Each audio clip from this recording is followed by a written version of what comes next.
우리 오늘 마태복음 18장 5절부터 9절 말씀 함께 나누겠습니다. 우리가 지난주부터 예수님께서 하셨던 설교 내용을 살펴보고 있습니다. 주님께서 18장부터 하신 설교에서는 지난주에 말씀드렸던 것처럼 이웃사랑과 관련된 내용을 말씀하십니다. 특별히 불신자 이웃이 아니라 옆에 함께 신앙생활하고 있는 다른 교회 성도들에게 이제 어떻게 해야 되는가 말씀을 하시는데, 우리가 본문이 짧지만 짧은 본문대로 단락을 나누어서 매주 살펴봅니다. 지난주에 보았던 1절부터 4절까지가 첫 번째 설교였죠. 우리가 잘 아는 대로 어린아이처럼 되지 않으면 천국에 들어갈 수 없다 말씀하신 내용입니다. 이건 성도들이 어떤 대우를 받아야 되는가 이와 관련해서 말씀하신 거죠. 그래서 지난주에 설교 시간에 말씀을 나눈 것처럼 어린아이들의 심성이나 어린아이들의 신앙이나 이런 것들이 기준이 아니라 그 당시에 있었던 아주 부당하게 대우받았던 어린아이들의 처지, 그와 같은 대우를 받는 자가 되어야, 또 그것을 잘 감내해야, 그래야 천국에 들어갈 수 있다, 그렇게 말씀하신 거였어요. 오늘은 두 번째 예수님의 설교가 나옵니다. 5절부터 9절까지인데요. 세부적으로 보면 5절에서는 좀 긍정적인 내용이 나옵니다. 어린아이 하나를 영접하는 것, 이런 말씀을 하시고 6절부터 9절까지는 좀 부정적인 내용이 나옵니다. 우리가 오늘은 6절부터 9절까지 내용을 살펴보고 이 내용을 기초로 해서 5절 내용은 오후 시간에 다시 말씀 또 나누려고 생각하고 있습니다. 5절은 좀 본문이 짧고요. 한 절밖에 안 돼 있고 6절부터 9절까지는 주님이 하시려고 하는 말씀이 모든 요소가 다 들어있기 때문에 6절부터 9절까지를 잘 이해하시면 그것을 기준으로 5절 내용을 또 살펴볼 수 있습니다. 먼저 6절 처음 시작하는 부분을 볼게요. 예수님께서 처음으로 말씀하시는 내용은 이렇게 시작하죠. 누구든지 나를 믿는 이 작은 자 중 하나를 실족하게 하면, 그러니까 누군가 옆에는 다른 작은 성도, 이게 연령별로 작은 성도일 수도 있고, 아니면 사회적 신분이 낮은 사람일 수도 있고, 아니면 신앙 수준이 낮은 사람일 수도 있습니다. 여하튼 내 옆에 함께 신앙생활하는 성도 중에 연약한 사람 혹은 작은 사람 하나를 실족하게 하는 것, 이렇게 말씀을 시작하십니다. 그러니까 누군가를 실족하게 만드는 사람이 있는 거예요. 근데 이 부분을 이해할 때에 우리가 종종 오해를 하는 경우들이 있습니다. 이 실족한다고 하는 것을 잘 이해하시면 사실 오늘 우리가 나눌 말씀 대부분을 다 이해하는 게 됩니다. 제가 어렸을 때 늘 듣던 말이 실족하게 한다는 게 무슨 뜻이냐. 그래서 이게 옆에 있는 다른 성도의 마음을 상하지 않게 한다. 그러니까 옆에 있는 다른 성도가 실망하지 않게 한다. 이렇게 이해하거나 그런 설교를 저는 많이 들어왔습니다. 그러니까 옆에 있는 사람 실족하게 만들지 마라. 이걸 어떻게 생각했냐면 옆에 있는 사람 실망하게 만들지 마라. 이렇게 많이 들었던 거예요. 이것만 잘 기억하시면 됩니다. 절대 아닙니다. 그러니까 우리가 옆에 있는 사람이 실망한다고 하는 것은 마음이나 감정과 관련된 내용이죠. 네 옆에 있는 사람의 마음을, 감정을 상하게 해서는 안 된다, 이런 뜻으로 이해하곤 하는데, 원래 예수님께서 말씀하신 뜻은 그런 뜻이 아닙니다. 제가 설교 시간에 헬라어 잘 사용하지는 않지만 여기서 나오는 실족한다라는 단어는 스칸달리조라고 하는 헬라어 단어를 사용하고 있거든요. 근데 이 스칸달리조라고 하는 단어는 문자 그대로입니다. 우리말 성경이 잘 번역한 거예요. 실족이라는 게 걸려서 넘어진다는 거죠. 그래서 행동을 뜻하는 단어입니다. 그러니까 실족한다는 건 발이 걸려서 넘어진다, 혹은 실수를 한다, 가던 길에서 엎어진다, 좌로 우로 치우친다, 멀리 떨어져 간다, 그리고 조금 더 직접적으로 이야기하면 죄를 짓는 행동을 한다는 뜻입니다. 죄를 짓는 행동을 한다. 헬라어 성경을 쭉 읽다 보면 죄라고 하는 단어를 여러 단어를 사용을 했어요. 그래서 그 중에 가장 많이 사용하는 단어가 하마르티아라고 하는 단어고, 또 다른 단어가 지금 여기 나오는 스칸달리조와 관련된 단어인데, 이 두 가지 단어를 이렇게 저렇게 혼용을 해서 쓰는데, 일반적으로 여기 나오는 실족에 해당하는 스칸달리조라고 하는 이 동사와 관련된 죄악은 어떤 것을 뜻하냐면 신앙생활을 하면서 하나님 앞에서 죄를 짓는 걸 뜻합니다. 하나님 앞에서 죄를 짓는, 그러니까 신앙생활을 제대로 안 하는 거예요. 믿음에서 떠나는 것, 그리고 하나님 앞에 죄를 범하는 것, 이걸 지금 본문에서 실족이라고 하는 단어로 번역을 한 거죠. 그러니까 이걸 그냥 엄밀하게 이야기하면 이렇게 이해하시면 됩니다. 실족하게 만든다, 이건 뭐냐면 내 옆에 있는 어린 성도가 죄를 짓게끔 악한 영향을 끼친다, 이런 뜻입니다. 내 옆에 있는 성도가 하나님 앞에 죄를 짓는 행동을 하게끔 하는 것, 그런 행동을 하게 된다면 이런 뜻으로 지금 예수님께서 말씀하시는 거죠. 다 이해가 되시죠? 그러니까 우리가 이 내용을 이해하면서 내 옆에 있는 사람 마음 상하면 어떻게 하지? 이거 아닙니다. 지금 주님 말씀하시는 건 내가 나 때문에, 내가 했던 말이나 내가 했던 행동 때문에, 내가 갖고 있던 가치관 때문에 내 옆에 있는 다른 성도가 죄를 짓게 되면 어떻게 하지? 내 옆에 있는 성도가 죄를 짓거나 세상으로 가게 되는데 그 일에 있어서 내가 무언가 영향을 끼치게 되면 어떻게 하지? 이런 부분에 대해서 지금 예수님이 말씀하시는 거예요. 그러니까 다른 식으로 표현하면 네 옆에 있는 사람이 죄를 짓는 데 있어서 네가 원인을 제공하는 사람 혹은 동기를 유발하는 사람 그리고 어떻게든 영향을 끼치는 사람 이렇게 되어서는 안 된다. 이렇게 말씀하시는 거예요. 사실 우리가 상식적으로 생각해 보면 옆에 있는 사람 마음을 상하게 하는 경우들이 참 많이 있습니다. 내가 뜻하지 않게 혹은 올바른 이야기를 함에도 불구하고 내 옆에 있는 사람이 마음이 상하거나 상처를 받을 때들이 있어요. 내 옆에 있는 사람이 만약에 온전한 사람이라면 문제가 안 되겠지만 세상적인 사람이어서 악한 욕심을 갖고 있거나 자기 고집이 강해요. 그러면 주님의 말씀을 들으면 마음이 상하죠. 어떻게 마음이 안 상하겠습니까? 구약성경부터 시작해서 신약까지 쭉 한번 생각해 보세요. 하나님은 이스라엘을 굉장히 마음 아프게 하시는 분입니다. 이스라엘에 죽도록 기도하는데도 절대 응답하지 않은 그런 경우가 얼마나 많았는지 모릅니다. 우리가 잘 알고 있잖아요. 예수님을 왜 십자가에 못 박아 죽였나요? 예수님께서 이스라엘을 독립시켜주고 그들이 원하던 메시아이실 거라고 생각했지만 하나님이 그렇게 응답을 안 하셨죠. 예수님은 그들이 원하던 메시아가 아니었어요. 그러니까 속이 상한 거죠.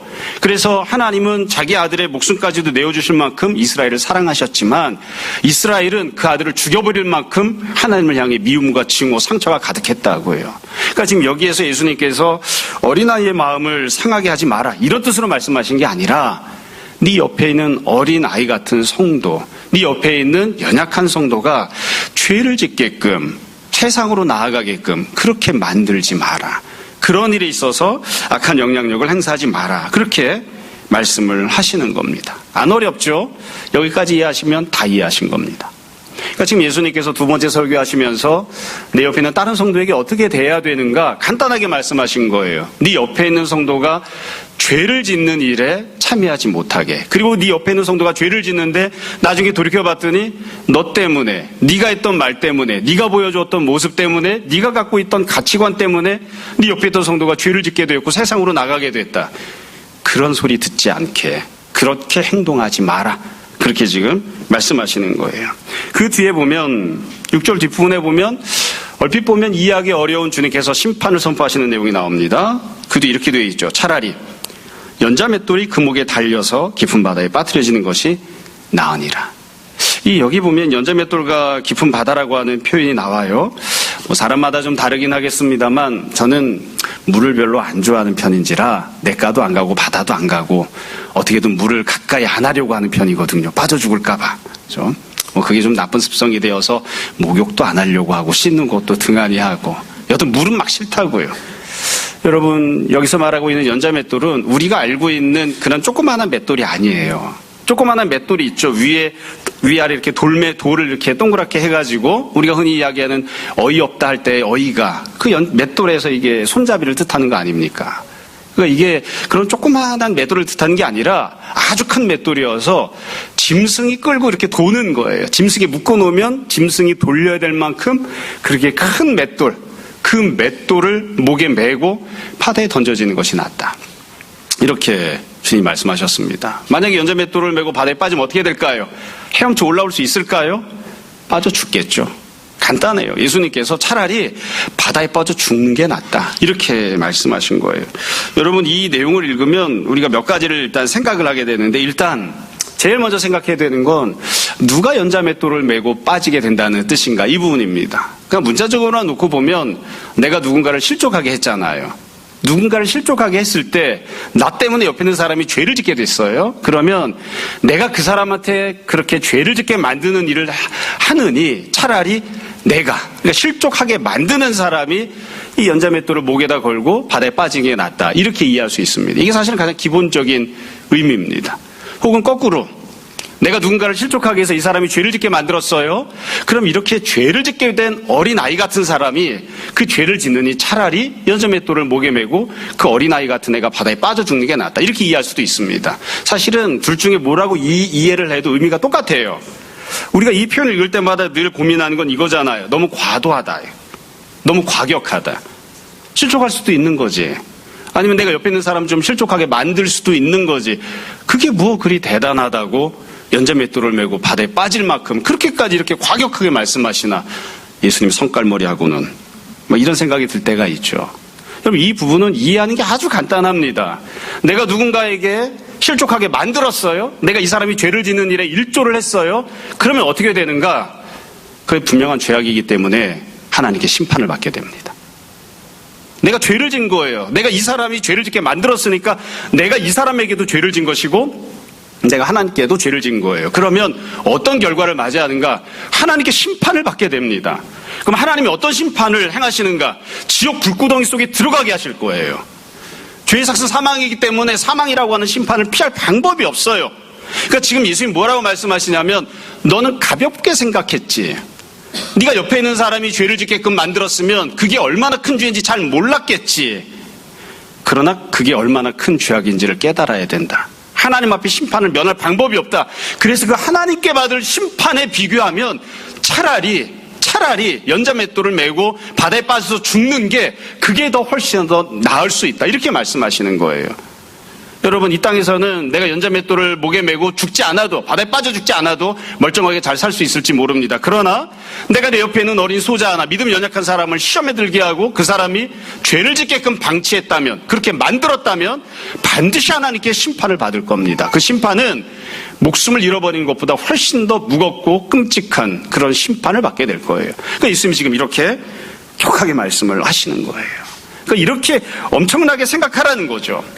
우리가 사실 이런 것들을 볼 때 마음이 불편한 이유는 그거예요. 내가 옆에 있는 사람에게 세상적으로 살라고 죄를 지으라고 권했어요.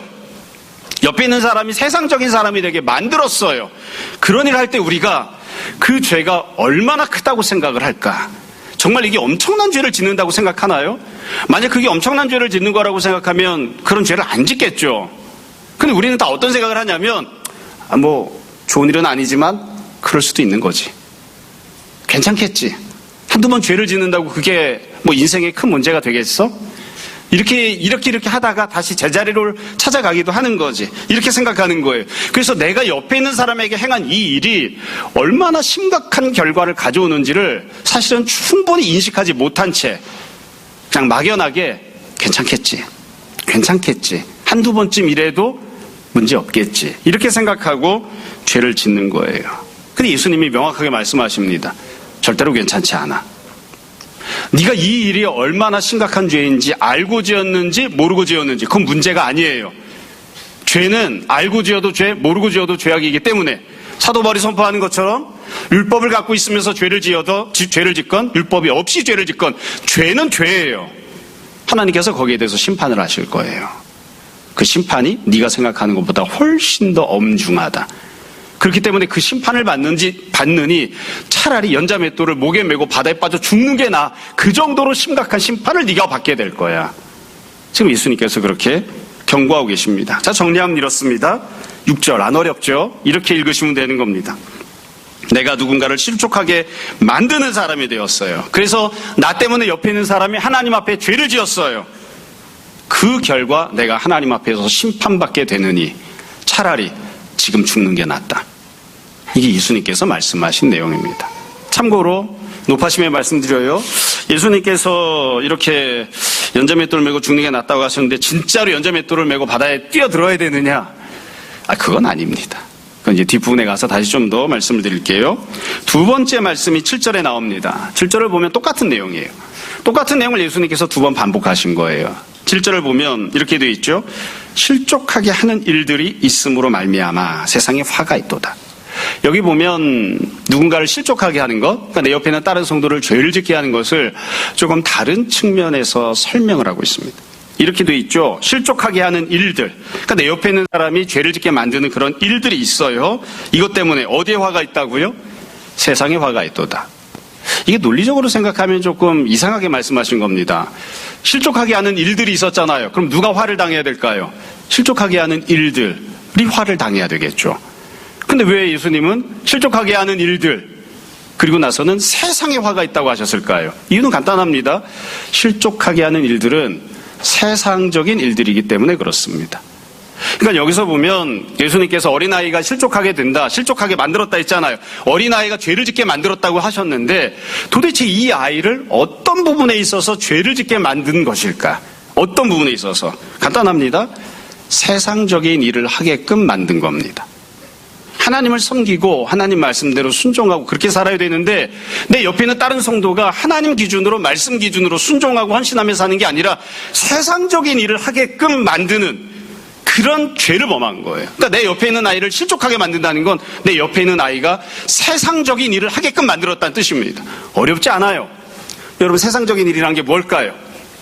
우리가 모르는 게 아닙니다. 간단하죠. 우리가 다 이렇게 떠오르는 이미지들이 있잖아요. 세상적인 거 그러면 돈, 명예, 권력, 학력, 그리고 내가 즐기고 사는 재미 뭐 이런 거죠. 그게 세상적인 일입니다. 하나님께서 기뻐하시지 않는, 그리고 하나님께서 초점 두고 있지 않은 그런 것들, 그런 세상적인 것들이에요. 그러니까 이 말을, 예수님께서 하신 이 말씀을 우리가 있는 그대로 이야기하면 이렇게 말할 수 있어요. 내 옆에 있는 사람을 실족하게 하는 일이란 뭐냐?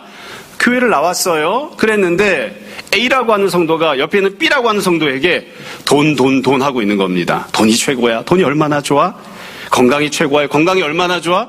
이러고 있는 거예요. 그래서 옆에 있는 성도가 솔깃해지는 거죠. 그렇구나. 교회를 나와도 돈이 중요하구나. 그렇구나. 교회를 나와도 명품백을 들어야 되는구나. 그러고 나선 교회를 백화점으로 만들어 놨다고요. 여기는 명품백을 쭉 늘어놓는 그런 백화점이 아니에요, 교회는. 근데 누군가가 자꾸 명품백을 이야기하니까 옆에 있는 성도가 자꾸 그렇구나. 명품백을 들고 와야 되는구나. 명품백을 들고 와야 되는구나. 자꾸 그 생각을 하게 돼서 시험에 드는 거죠. 그리고 나서는 신앙이 우선이 아니고 믿음이 우선이 아니고 사람이 기도로 믿음으로 말씀으로 자기 자신을 치장하고 하나님 앞에 아름답게 만드는 게 아니라 돈으로 쳐발라야만 그래야만 교회에서도 인정받고 예쁘다고 하는가 보다. 자꾸 이런 생각을 하게 되는 거예요. 그러면서 자꾸 세상으로 갑니다. 그렇게 만드는 게 그 사람을 실족하게 만드는 일입니다. 그러니까 그렇게 하지 말라는 거예요. 그렇게 하지 말라. 안 어렵죠? 안 어렵죠? 우리가 다 피할 수 없이 이게 다 누워서 침 뱉깁니다. 어쩔 수 없이 막 살다 보면 교회를 자꾸만 명품백들이 쭉 있는 백화점으로 만들거나 아니면 진학 상담을 하고 있는 입시학원으로 만들어 놓거나 자꾸 그러는 때들이 참 많아요. 누구는 어느 대학을 갔고 누구는 어느 회사에 취업을 했고 누구는 어느 병원에 취업을 했고 누구는 어디까지 공부를 했고 누구는 차가 뭐고 이러면서 여기가 도대체 자동차 전시장인지 백화점인지 입시 상담하는 곳인지 그래놓고 나서는 우리가 다 알고 있잖아요. 교회 안에서도 좀 소위 인정받는다는 사람들이 돈도 많고 좋은 차도 타고 좋은 대학도 나오고 좋은 직장도 갖고 있고 그래서 쭉 이야기를 자꾸 하는 거죠. 그래서 옆에 있는 사람들이 예수님 믿으면 저렇게 되는 거구나. 나도 저렇게 돼야 되는데. 이 옆에 있는 사람을 실족하게 만드는 일이에요. 그렇게 하지 말라 이거죠. 그렇게 하지 마라. 지금 이야기를 들으면서 나는 그렇지 않은데 저 사람이 이래. 이렇게 생각하시면 대단히 잘못 생각하고 있는 겁니다. 그래서 예수님께서 지금 7절에 똑같이 말씀을 하세요. 7절을 잘 보시면 여기도 마찬가지로 심판을 선포하셨습니다. 7절에 잘 보세요. 실족하게 하는 일들이 있음으로 말미암아 어떠하다? 세상에 화가 있도다. 이 세상에 화가 있도다라고 하는 표현은 심판을 선포한 거예요. 그런 사람들이 어떤 심판을 받는지를 예수님 말씀하신 거예요. 우리말 성경이 조금 맛깔스럽게 번역을 못한 부분이 있습니다. 우리가 잘 알고 있는 표현이 있어요. 아직 우리가 보진 않았지만 마태복음 뒤로 넘어가면 화 있을진저 너희 바리새인들이여. 예수님 이렇게 말씀하시죠. 화 있을진저 너희 바리새인들이여. 똑같은 표현이에요. 정확하게 번역하면 이겁니다. 화 있을진저 너희 세상이여. 예수님 이렇게 말씀하셨어요. 그 뒤에 보면 7절 끝에도 마찬가지예요. 실족하게 하는 그 사람에게는 화가 있도다. 우리말성이 이렇게 번역했죠. 원래 헬라성이 이렇게 돼 있어요. 화 있을진저 실족하게 하는 그 사람이여. 실족하게 만드는 그 일들이여. 예수님께서 화를 선포하신다고요. 하나님 말씀대로 사는 게 아니라 세상을 바라보고 세상적으로 살게끔 그렇게 이야기하는. 그래서 옆에 있는 사람을 죄를 짓게끔 만드는, 시선을 하나님이 아니라 세상으로 향하게 만드는 그 일을 행하는 모든 자들과 그 모든 일들에 대해서 예수님께서 화가 있을 것이다. 하나님께서 반드시 심판하신다. 그렇게 말씀하시는 거예요. 그래서 우리가 한편으로는 이런 예수님의 선포를 들을 때에 마음이 껄끄러워지곤 합니다. 왜냐하면 나는 옆에 있는 사람에게 또 부자가 되라고, 옆에 있는 사람이 좀 더 성실하게 살라고, 옆에 있는 사람이 조금 더 공부 열심히 해서 좋은 대학 가라고 좋은 뜻에서 말했는데, 옆에 있는 사람에게 조금 더 성실하게 살라고, 부지런하게 살라고 그렇게 말했는데, 그게 그렇게 큰 죄가 되나? 내가 가서 죄지라고 말한 게 아닌데, 조금 더 성공하는 사람이 되라고 말했는데, 조금 더 좋은 대학 가자고 말했는데, 그게 그렇게 큰 문제가 되나? 네, 큰 문제가 됩니다. 우리는 이게 문제가 아니라고 생각하면서 행동하기 때문에 예수님 말씀하시는 심판 선포가 과도하다고 생각하는 거예요. 이거 심판받을 일이 아닌데 왜 이렇게 과도하게 말씀하시지? 심판받을 일입니다. 이게 참 어려운 부분인 것 같아요. 정리하자면 이렇습니다. 6절과 7절 내용 똑같아요. 여러분, 죄악을 권하는 사람이 되면 안 됩니다. 내 옆에 있는 사람에게 세상적으로 살라고 권하는 사람이 되어서도 안 됩니다. 내가 죄악을 권했기 때문에, 내가 갖고 있는 잘못된 세상적인 가치관을 내 옆에 있는 또 다른 어린 성도에게 권했기 때문에 그 사람이 세상적인 삶을 좋은 것이냐 생각하고 세상적인 삶을 추구하게 되었다면 내가 그 하나님으로서 받게 될 심판을 면할 방법이 없습니다. 그렇게 권해서는 안 됩니다. 그러니까 우리가 권해야 되는 건 뭘까요? 하나님을 사랑하는 삶을 삽시다. 예수님을 기뻐하는 삶을 삽시다. 기도하며 삽시다. 말씀을 가까이 합시다. 그렇게 권하는 사람들이 되어야 되는 거예요. 근데 그렇지 아니할 경우에 여러분, 여기서 예수님께서 옆에 있는 사람들에게 어찌 보면 악한 영향을 끼치는 사람이 되지 마라 이렇게 말씀하신 것인데, 이 내용 우리가 잘 생각해 보면 옆에 있는 사람을 주먹질하거나 옆에 있는 사람 물건을 강도짓을 해오거나 이런 지금 죄를 짓지 말라는 게 아니죠. 내가 옆에 있는 사람에게 직접적으로 뭔가를 행동하고 있는 게 아니에요. 간접적으로 옆에 있는 사람에게 영향을 끼치고 있는 거라고요. 그걸 예수님께서 지금 중요하게 말씀하시고 죄를 범하고 있다. 그렇게 해서는 안 된다. 그렇게 말씀하십니다. 사람마다 옆에 있는 사람에게 죄를 짓게끔 자꾸만 악한 영향을 끼칠 때 어떤 경우에는 아주 적극적으로 그렇게 악한 영향을 끼치는 경우도 있고 어떤 경우에는 소극적으로 영향을 끼치는 경우도 있습니다. 그런데 예수님이 그 두 가지를 구분하지 않으셨어요. 어떤 방식, 어떤 정도로 옆에 있는 사람들이 죄 짓는 길, 세상적인 길을 가게끔 만들건 그건 다 주님 앞에서 심판을 피할 수 없는 아주 지독하게 악한 죄악입니다. 이것을 잘 기억했으면 좋겠습니다. 모르겠습니다. 이 설교하면서 제가 제일 괴로운 것 같아요. 제가 죄 짓게 만든 사람들이 많습니다. 세상적으로 살라고. 그 뒤에 보면 예수님이 마지막으로 마무리하시면서 이렇게 말씀하세요. 8절, 9절입니다. 너무나 유명한 부분이고 또 우리가 잘 알고 있는 내용이기도 합니다. 이 8절, 9절은 6절, 7절에 나왔던 말씀을 정리하시면서 주님께서 다시 한번 주시는 말씀이에요. 이렇게 돼 있죠. 8절, 만일 네 손이나 네 발이 너를 범죄하게 하거든 찍어내버리라.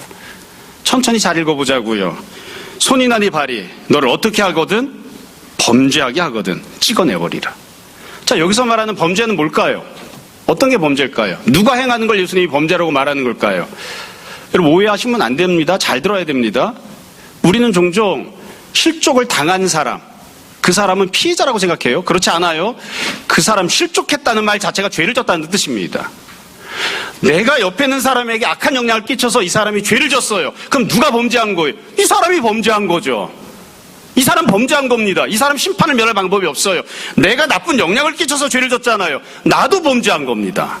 나도 범죄한 거. 그러니까 지금 예수님께서 네 손이나 발이, 네 눈이 너를 범죄하거든 이렇게 말씀하셨을 때 범죄라고 하는 건 실족하게끔 만든 사람도 범죄한 거고요. 실족을 한 사람도 범죄한 겁니다. 실족이라고 하는 표현을 다르게 표현하면 죄를 지은 거죠. 내가 옆에 있는 사람을 죄를 짓게끔 만들었어요. 그럼 내가 범죄한 거 당연한 거죠. 이 사람은 나 때문이건 옆에 있는 사람 때문이건 자기 자신 때문이건 여하튼 죄를 지었잖아요. 죄를 지은 사람 당연히 범죄한 거죠. 두 사람 다 들어가는 겁니다. 한쪽 뿌리만 생각하시면 안 돼요. 다입니다. 다. 내가 죄를 짓게 만들었건 아니면 누군가가 나를 꼬드기고 나를 시험하고 유혹해서 내가 죄를 짓게 되었건 여하튼 그 모든 것들이 다 죄니까 이와 같이 죄를 범한 사람, 범죄하게 된 사람들은 어떠해야 되느냐? 자기가 범죄하게 된 그것을 찍어내고 떼어내야 된다. 옆에 있는 사람이 나를 꼬드겨서 내가 죄를 졌습니다. 문제가 아니에요. 이유와 과정은 중요하지 않아요. 네가 죄를 졌는가 안 졌는가가 중요한 거죠. 하나님 앞에서 죄를 범했다면 내가 범하고 있는 그 죄에 더 이상 짓지 않게끔 내 손과 발을 찍어내야 됩니다. 우리가 종종 이 부분을 읽으면서 앞부분이랑 똑같아요. 과도하다고 생각하잖아요. 너무 과격해요. 근데 예수님 뭐라고 설명을 하셨나요? 비교하는 대상이 딱 간단합니다. 8절 뒤에 보시면 장애인, 다리 저는 자로 영생에 들어가는 것이 두 손 두 발 가지고 영원한 불에 던져지는 것보다 나으니라. 아주 간단하게 말씀하셨어요. 주님의 비교 대상은 하나님의 심판입니다. 내가 범죄했어요? 그럼 누가 심판을 하시나요? 하나님이 심판하실 겁니다. 어떤 심판을 하시나요? 영원한 지옥에 떨어지는 심판을 받을 거예요.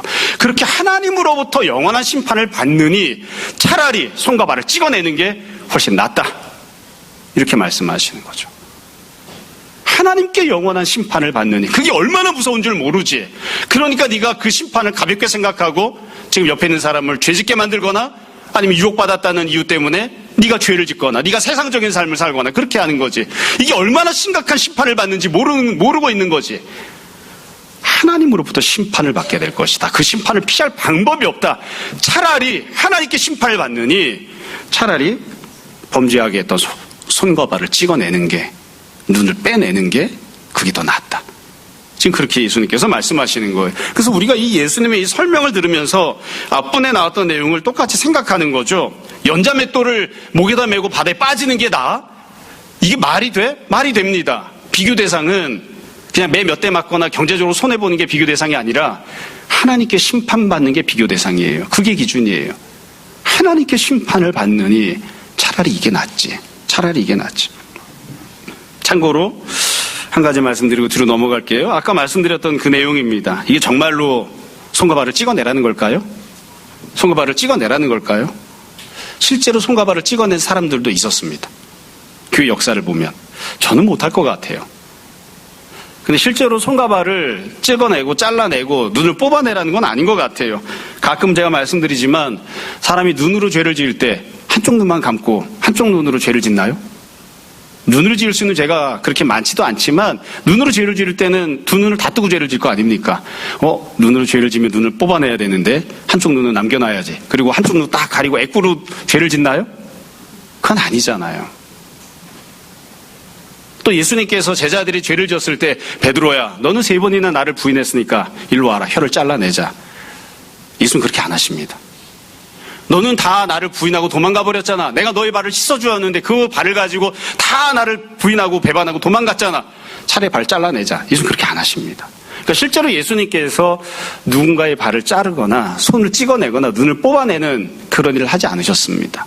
그러니까 우리도 이게 어찌 보면 강조하는 과장법이라고 볼 수 있는 거죠. 그러나 이게 그만큼 죄를 찍어내고 죄를 멀리하라고 그렇게 말씀하시는 거죠. 근데 우리가 다 이렇게 했다가 손이 잘릴 수도 있는데 이런 마음으로 회개하거나 이런 마음으로 죄를 멀리하는 그런 마음을 잘 안 갖는 거예요. 이게 참 어려운 거죠. 자, 이제 오늘 말씀을 정리하겠습니다.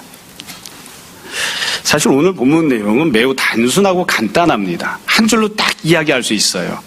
옆에 있는 사람들에게 죄 짓게끔 권면하는 사람, 죄의 길로 인도하는 사람, 그런 사람 되지 마라. 이게 예수님께서 옆에 있는 사람들과 관련해, 다른 성도들과 관련해 말씀하신 내용이에요. 이와 관련해서 우리가 한두 가지를 다시 좀 더 정리해서 말씀드리고 생각해 봅시다. 내가 누군가를 실족하게 하는 거, 죄짓게 만드는 거 당연히 해서는 안 되고요. 누가 나를 시험하고 유혹해도 나 죄짓는 사람 되어서는 안 됩니다. 이건 당연히 기본적인 것이고요. 두 번째로 꼭 생각해야 되는 거. 여기서는 예수님께서 누군가를 실족하게 하면 해서 실족하게 만드는 사람을 말씀하셨죠. 이렇게 실족하게 만드는 사람은 누구를 닮은 것일까? 성경은 아주 명확하게 이야기합니다. 그 마귀를 닮은 겁니다. 마귀가 그 일을 합니다. 여러분 성경을 보면 누군가가 실족한 것, 넘어진 것, 하나님 앞에 죄를 지은 것, 대표적인 사건 두 가지를 우리가 찾아볼 수 있습니다. 우리가 잘 알고 있는 사건이에요. 하나는 아담과 하와가 죄를 지을 때 모습이죠. 이거 다 알고 있죠. 아담이 어느 날 책상에 앉아서 공부하다가 오호 죄를 지어야 되겠다. 선악과를 따먹어야지. 그랬나요? 아닙니다. 누가 찾아오죠? 실족하게 하는 자, 넘어지게 하는 자, 어떻게든 죄를 짓게 만들려고 하는 자가 찾아왔죠. 우리가 알고 있습니다. 그게 마귀입니다. 사탄이죠. 사탄이 찾아와서 하와를 꼬드기는 거죠. 뭐라고 이야기하나요? 하나님께서 수없이 많은 은혜를 너에게 베풀어 주셨다. 그거 부정하지 않아요. 너에게 필요한 모든 것, 네가 행복하게 사는데 필요한 모든 것을 하나님 주셨어. 그러나 그것만 누리고 살면 과연 행복할까? 하나님이 너에게 주시지 않은 것, 하나님이 너에게 금지한 그것을 네가 가져야 네가 하나님처럼 되지 않을까? 그러니까 하와가 아담이 뭘 고민하나요? 뭘 고민하나요? 하와와 아담이 고민하게 되는 내용, 그리고 죄를 짓게 된 내용은 이거예요. 아주 나이브하게 표현하면 이거예요. 이미 하나님이 많은 은혜를 주셨는데 그것에 대해서 기뻐하고 감사하고 찬양하고 그 안에서 믿음으로 행복하게 살면 돼요. 근데 하와가 그런 생각을 가진 거예요. 이것만으로는 부족해. 이미 주신 이것만으로 난 행복하게 살 수 없어. 나에게 정말 필요한 건 저거야. 선악과인 거죠. 근데 그건 하나님이 나에게 주시질 않으세요. 심지어 하나님이 나에게 그것을 금지하셨어요. 근데 난 그게 있어야만 될 것 같아요. 그게 나를 실족하게 만든 거죠. 그래서 우리가 종종 나를 실족하게 만드는 사람들이 이와 같은 모습으로 찾아옵니다. 마귀가 나를 찾아올 때 그렇게 묻는 거예요. 너는 정말 행복하니? 너는 정말 행복하니? 만족할 수 있어? 네가 원하는 그것을 하나님이 너에게 금지하셨는데, 주지 않으셨는데 그거 없이도 너 행복할 수 있어? 하나님이 너를 사랑하시는 게 맞아? 그때 우리가 뭐라고 대답을 해야 되나요? 나는 이미 만족합니다. 그렇게 대답해야 돼요. 근데 그게 안 되는 거예요. 그게. 그러니까 자꾸 넘어지는 거죠. 자꾸 실족하는 거예요. 그게 마귀가 하는 시험입니다. 또 다른 두 번째 내용이 있습니다. 오늘 성경 말씀에서는 실족이라는 표현을 썼지만 사실 의미만 놓고 보면 넘어지는 거거든요. 그리고 사실 헬라어 성경을 보면 아까 말씀드렸던 그 헬라어를 똑같이 사용한 부분이 또 나옵니다. 어디냐면 예수님께서 십자가 고난을 말씀하신 장면입니다. 주님께서 십자가를 지시겠다고 말씀하셨어요. 그러니까 베드로가 어떻게 하죠? 주님을 붙잡습니다. 그리고 가로막아요. 그러니까 예수님께서 베드로를 향해 뭐라고 하시나요? 사탄아, 내 뒤로 물러서라. 너는 나를 넘어지게 하는 자로다. 넘어지게 한다는 말이 실족하게 한다는 뜻입니다. 그러니까 베드로가 예수님을 실족하게 하는 사람이에요. 우리가 잘 알잖아요. 베드로가 예수님을 사랑하지 않나요? 사랑합니다. 예수님께서 손해보거나 고통을 당하거나 어려움 당하는 것, 우리가 다 아는 대로 세상적인 부분에 있어서 더디게 가거나 세상적인 부분에서 성공하지 못하는 게 베드로는 마음이 괴로운 거예요. 그래서 베드로는 그걸 원해요. 자기가 사랑하는 예수님이 세상적으로 성공하기를, 자기가 사랑하는 예수님이 세상적으로 평안하기를, 자기가 사랑하는 예수님이 세상에서 사람들로부터 높임받고 인정받고 권력을 행사하기를, 그걸 원해요. 그래서 간절한 마음을 가지고 예수님을 붙잡고 가로막고 있는 거죠. 그걸 뭐라고 한다고요? 주님을 실족하게 하는 겁니다. 주님을 넘어지게 만드는 거예요. 넘어지게 만드는 거. 예수님이 아주 과감하게 말씀하셨죠. 사탄아, 내 뒤로 물러서라. 그렇게 말씀하셨어요. 사실 예수님께서 굉장히 부드럽게 쭉 말씀을 하셨지만 누군가가 죄를 짓게 하고 있잖아요. 내 옆에 있는 사람, 내 옆에 있는 다른 성도가 세상적인 길을 가게 하고 있잖아요. 그런 일을 하는 사람을 지금 주님은 뭐라고 말씀하실까요? 너는 사탄이야. 그렇게 말씀하시는 거예요. 우리가 이걸 너무 격하니까 막 받아들이기 어려워서 그런데 어차피 막 연자맷돌 메고 바다에 뛰어들어라, 찍어내라, 잘라내라 이렇게 말씀하시는 판이니까 그따위 행동을 할 것 같으면 너는 사탄이야 이렇게 말씀하셔도 됐을 것 같아요. 주님이 사탄이라고 규정하신다고요. 그러니까 무엇을 하면서 살아야 되는가에 있어서 세상적인 가치관을 자꾸 옆에 있는 사람들에게 이야기하는 것, 그게 사탄이 하는 모습인 거죠. 어떻게 살아야 행복한가에 대해서 지금 이미 주님이 나에게 베푸신 은혜를 기뻐하고 감사하고 찬양하면서 살 수 있어야 되는데, 아니야 난 부족해, 아니야 난 부족해, 내가 원하는 그게 없으면 난 행복하게 살 수 없어. 그 사탄이 하는 겁니다. 그게 넘어지게 하는 거예요. 실족하게 만드는 겁니다. 우리가 무엇으로 살아야 되는가, 또 무엇을 바라보고 사는가 잘 생각해 봐야 됩니다. 여러분, 무엇이 실족인지 잘 생각해 보세요. 십자가 지고 살아가는 삶, 주님이 원하시는 대로 살아가는 삶, 주님이 베푸신 은혜 안에 기뻐하고 감사하는 삶, 그렇게 사는 게 성도가 살아야 되는 삶인데, 그것 말고 다른 것을 바라보게 하는 게 내 옆에 있는 사람을 실족하게 만드는 겁니다. 한 가지만 더 말씀드리고 정리하겠습니다. 목회자 입장에서 현실적으로 생각을 해보면 이런저런 생각들을 하게 돼요. 결국 오늘 본문 내용은 내 옆에 있는 연약한 어린 성도에게 어떻게 행동할 것인가, 어떤 영향을 끼칠 것인가와 관련된 내용인데, 사실 우리가 쭉 지내다 보면 결혼해서 아이를 낳고 또 양육을 하다 보면 아이에게 그렇게 가르칠 때들이 있잖아요. 교회 가지 말고 학원 가라. 교회는, 봉사는 좋은 대학 간 다음에 그 다음에 해라. 우리 그렇게 가르칠 때들이 있잖아요. 직장 가라. 돈 더 많이 버는 데 가라. 그 우리가 가리키는 때들이 있죠. 사실은 그게 실족하게 만드는 거죠. 아이를 세상적인 길로 가게. 여러분, 어떤 것이 더 악한 일일까를 한번 생각해 보십시오. 내가 옆에 있는 성도에게 죄를 지을 때 아까 말씀드린 것처럼 두 종류의 죄가 있습니다. 내가 옆에 있는 성도를 막 두들겨 팼어요. 그런 일이 현실 속에서는 불가능하겠지만 제가 동서병제를 막 팼어요. 저보다 키가 10cm 이상 큰 형제를. 20cm가 큰가? 동서병제를 막 두들겨 팼어요. 그 죄가 클까요? 아니면 내가 동서병제에게 잘못된 길을 가르쳐서 동서병제가 죄를 짓게 만드는 게 더 큰 죄일까요? 집에서 아이를 갖다 놓고 하키스틱으로 막 두들겨 팼어요. 그게 아이에게 악하게 행동하는 걸까요? 아니면 아이에게 주님 사랑하는 것보다 세상적으로 성공하는 게 낫다. 그렇게 가리키는 게 더 큰 죄를 짓는 걸까요? 어렵지 않습니다. 내가 옆에 있는 형제를 두들겨 패면 옆에 있는 동서병제는 피해자가 되는 겁니다. 불쌍한 거죠. 그러나 내가 이 동서병제가 죄를 짓게 만들면, 죄를 짓는 길로 인도하면 동서병제는 하나님의 심판을 면할 수 없는 죄인이 되는 거예요. 하나님이 심판하실 겁니다. 뭐가 더 큰 죄입니까? 인간적으로 보면 내가 이 사람을 두들겨 패고 이 사람에게 악하게 행동하는 게 더 큰 죄처럼 보이지만 그러나 사실은 이 사람이 하나님 앞에 죄를 짓게 만드는 게 훨씬 더 큰 죄입니다. 훨씬 더 악한 거예요. 옛날 속담 중에 3살 버릇이 80까지 간다는 말이 있죠. 제 옛날 속담을 다 믿는 건 아니지만 3살 버릇이 80까지 간다고 합니다. 3살 때 버릇은 누가 만들어주죠? 3살 때 버릇은 누가 만드나요?